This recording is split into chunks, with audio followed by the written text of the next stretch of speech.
Bonjour à tous, ici Elsa de la plateforme Ludipsy Santé mentale et ludification. Et aujourd'hui, pour cet épisode de jeu de rôle en bref, j'ai le plaisir de rencontrer et de discuter avec Sylvain Garnier, qui est auteur de jeux de rôle.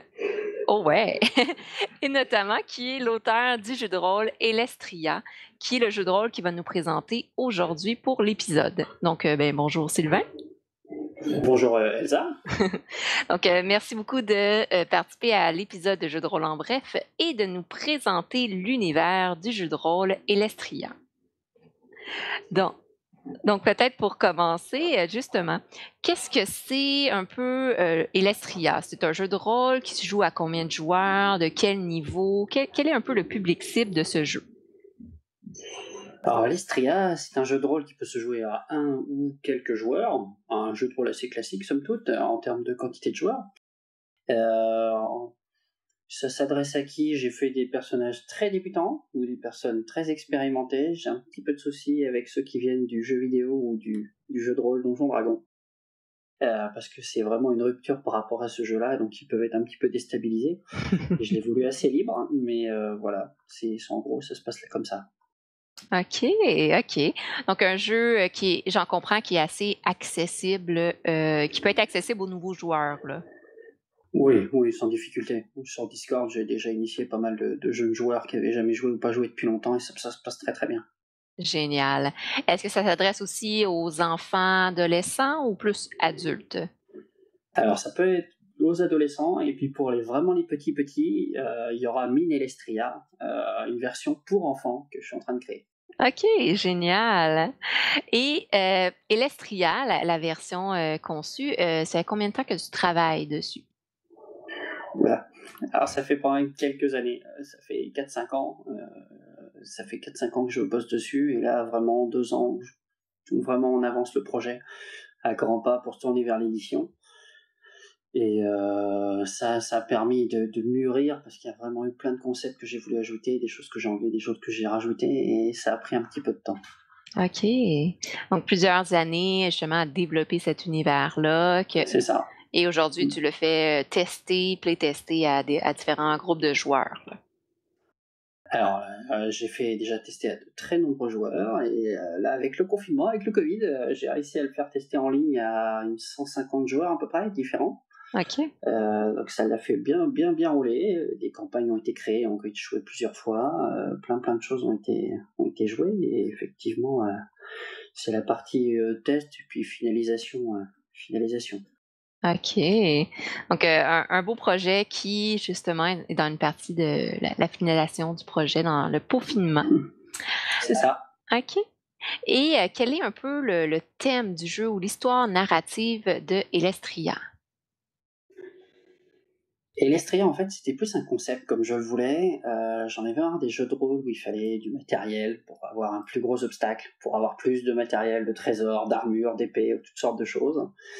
Et j'ai voulu simplement que les joueurs aient ce petit tour de magie, ce petit plus qui leur permet de vivre l'histoire. Donc Elestria, c'est plutôt un monde médiéval fantastique, enfin, qui est descendu en technologie pour être un monde médiéval fantastique, parce que la technologie a provoqué quelques petits soucis lorsqu'elle est apparue sur les terres d'Elestria. Et en fait, grâce à la manipulation des éléments, donc l'air, l'eau, le feu, la terre, le métal et le vide, le joueur va simplement avoir 7 éléments pour attaquer, pour se défendre bien sûr, mais surtout pour soigner, pour aller dans un autre endroit, pour passer en volant, pour plonger sous l'eau, passer à travers les murs.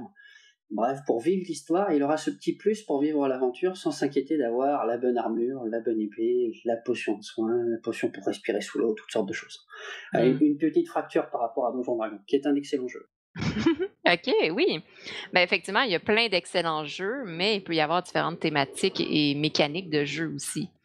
Donc, justement, je pense que tu l'as bien nommé. Donc là, c'est une mécanique de jeu qui est un peu différente de peut-être Donjon Dragon, de d'autres styles de jeu. Est-ce que ça se joue aussi avec, exemple, des dés ou là, on parle vraiment plus de pouvoir? Alors j'ai voulu, c'est que quand on joue, on a une idée en tête.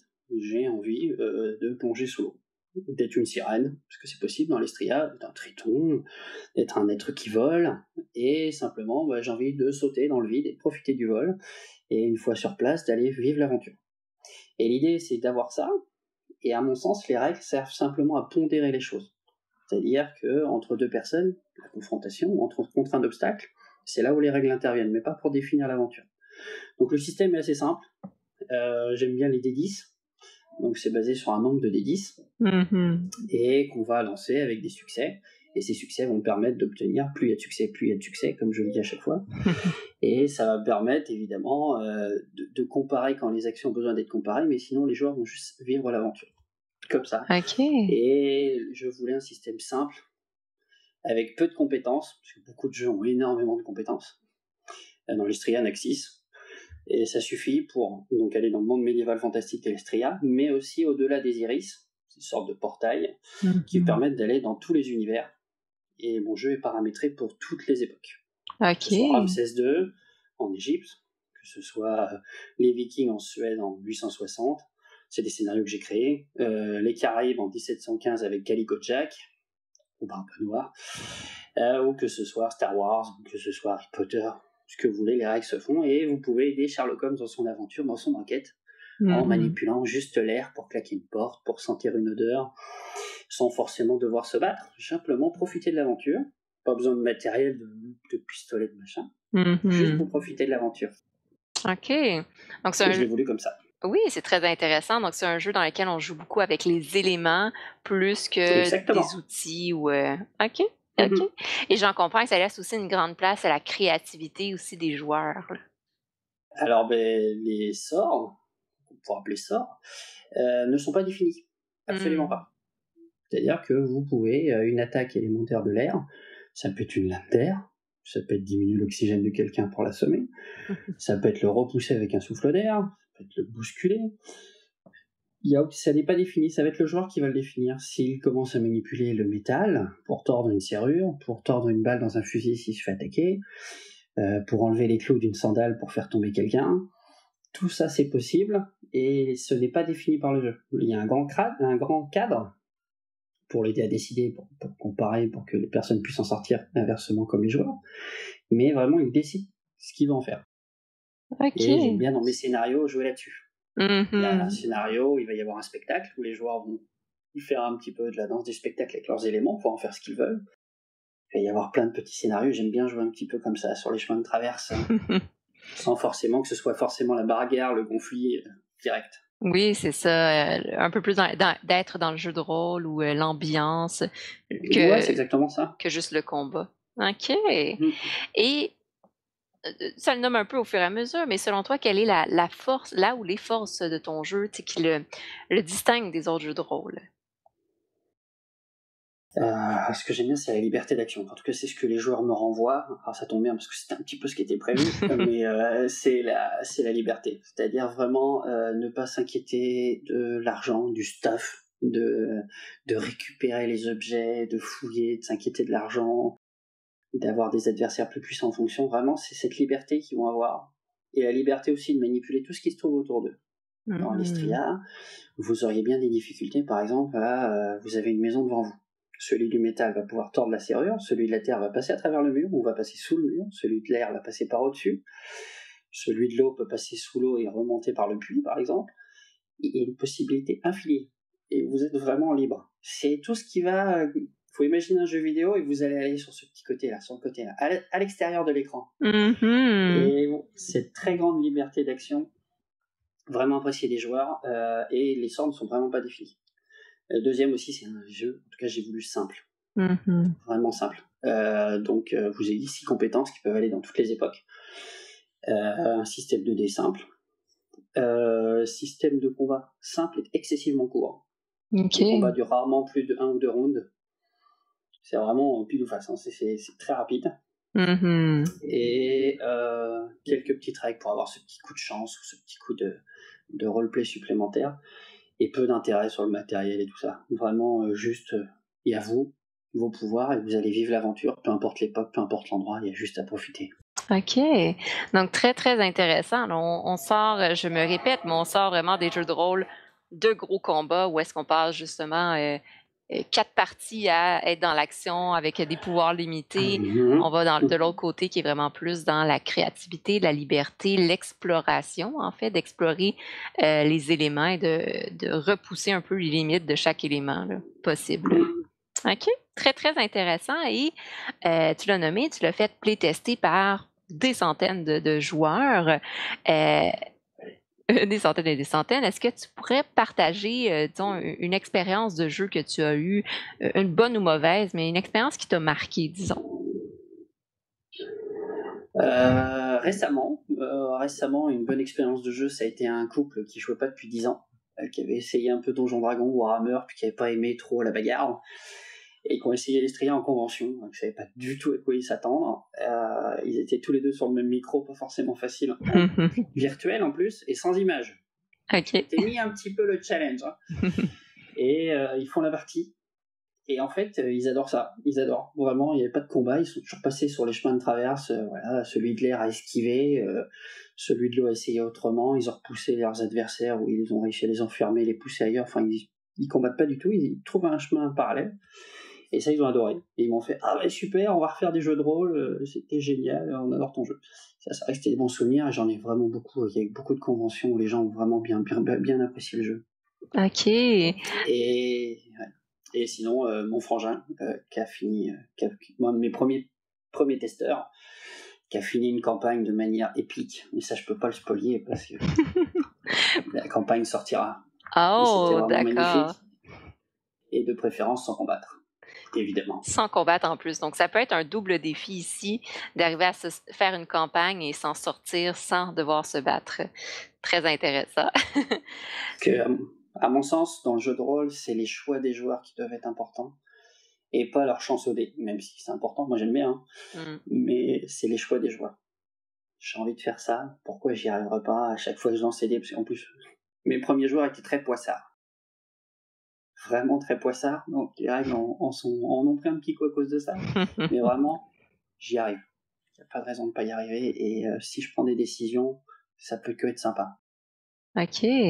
Donc un jeu, j'en comprends, et là j'amène ma petit côté analyse de jeu, mais un jeu qui amène beaucoup le travail cognitif de réflexion, ça peut être de l'entraide aussi, travail d'équipe, puis de vraiment, je l'ai nommé, la créativité et de surpasser même les limites de ce qui est possible, plus que de se baser sur les habiletés, les compétences plus techniques, là. OK. Donc, c'est exactement ça. Très, très intéressant. Je pense que ça vient chercher vraiment un profil de joueurs de jeux de rôle qui sont moins dans le combat, plus dans le jeu de rôle en tant que tel, et qui pourraient vraiment être intéressés par ce jeu Elestria. Et justement, si on voudrait te suivre et suivre les aventures ou les passages d'Elestria en convention, où est-ce qu'on peut te suivre sur les médias sociaux? Alors, sur tous les médias sociaux, parce que mon groupe d'amis m'a forcé à avoir des médias sociaux. Donc, bien sûr, sur des magnifiques chaînes québécoises, hein, donc Ludipsy par exemple. J'avais été à Draconis d'ailleurs, un festival qui est très sympa avec Stéphane, qui m'avait accueilli là-bas, et Ariel, vraiment super sympa. Peut-être en vrai l'année prochaine, mais virtuel c'était génial. Elestria.fr, sur un Discord où il y a des parties qui sont proposées. Alors j'ai déjà eu plusieurs fois des Canadiens, des Belges, des Suisses. Belges et Suisses, pas de souci avec les décalages horaires. Canada un petit peu parce que c'est pas forcément facile pour vous. Oui. Globalement ça se fait très bien. Voilà, le Discord pour jouer, le site, le Facebook bien sûr, le Twitter, l'Instagram. Et la chaîne YouTube récemment où je ne mets que les vidéos que j'ai faites soit en convention soit ailleurs, pas forcément surchargées parce qu'il y a des personnes qui le font très bien. Ok, wow. J'utilise ça comme ça. Mais oui, tous les profils de réseaux sociaux. Et voilà. Donc, on peut te suivre de différentes manières, qu'on soit plus YouTube, Facebook, Discord, etc. Donc, il y a moyen de ton site Internet, bien sûr. Tous les liens vont être dans le descriptif de la vidéo. Donc, les gens vont pouvoir aller cliquer, copier-coller pour te suivre. Et justement, si on aimerait participer à une partie, c'est sur le Discord, je comprends bien. Alors, sur le Discord ou sur les conventions françaises, pour l'instant, québécoise peut-être. Il y a un peu de route et un peu de Covid, mais sinon j'espère bien québécoise. J'espère bien la Draconis, même si c'est en février, ça va peut-être cailler par chez vous là-bas. Un petit peu. C'est ça. Mais sinon, dans les conventions françaises, là, ça va être de plus en plus. Il y a Octogone qui va arriver, il y a Don des Dragons, Nice Fiction l'année prochaine, parce que là, je l'ai fait en virtuel. Kaiserberg, où j'ai fait en virtuel, mais je le ferai en vrai aussi. Peut-être en Normandie, les Utopiales, qui vont arriver fin d'année. Enfin bref, il y a beaucoup de conventions.